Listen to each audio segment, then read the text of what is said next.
Hey, Pastor Steve Waldron. I hope you're having a great day or night in Jesus. I'm a monotheist. I hope you are. We're looking today is Christian conceptualizations of the Trinity, everything from one self conceptualizations to four self and everything in between. Are they compatible with monotheism? So let's get started. Thanks for being here. We're going to use as our base text plato.stanford.edu, the Stanford Dictionary of Philosophy, but we'll bounce around some as well. So God bless. Again, thanks for being here. Share with your friends, family, church family.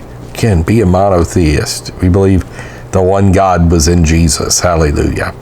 So the question of the Trinity's compatibility with monotheism, this is coming from plato.stanford.edu, is best approached by seeing how that doctrine fares in the light of the three stronger arguments for God's uniqueness. The arguments from God's sovereignty, and boy, everything that means. I'm not reformed in that sense, but I do believe God is sovereign. From his omnipotence, and from the demand for total devotion. Now, we've gone over this just a few mornings ago if you want to check that out. Maybe over 2 or 3 videos. The crucial premise of the first argument is that God's will is the causally necessary and sufficient condition for the existence of contingent beings, or alternatively, a causally necessary condition for the existence of every contingent being, and the causally sufficient condition in the strongest sense of the existence of at least one of them. For the sake of brevity, it says we will focus exclusively on the simpler case, however, that the things that exist, Revelation 4:11, for thy will they are and were created. And just because God created them doesn't mean they're God.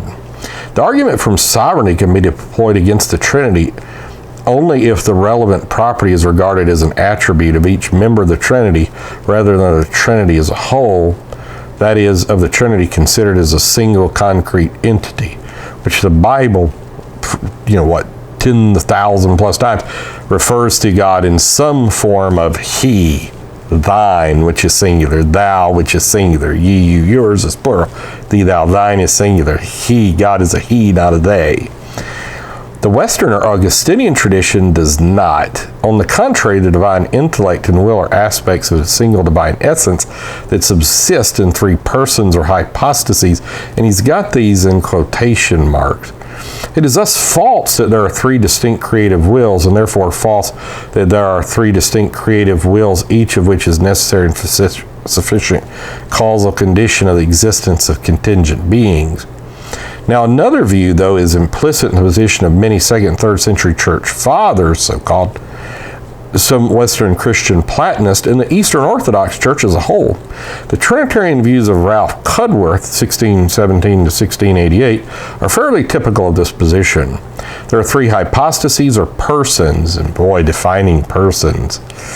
Because if you say persons like us, like Gregor of Nyssa did, nowadays that's tritheism, which I would agree with that.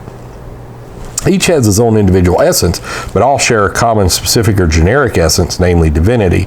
And that's where there's sometimes called 4 persons in the Trinity, as well as occasionally making Mary divine, the tabernacle of the Trinity, as she's called, for all the fullness of Godhead dwelt in Jesus, So that each member of the Trinity is eternal, necessarily existent, omnipotent, omniscient, perfectly good, and the like.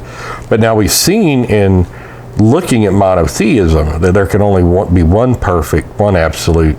Because if you have 2, once you get into omniscience and things, they become identical. There's no way to differentiate them.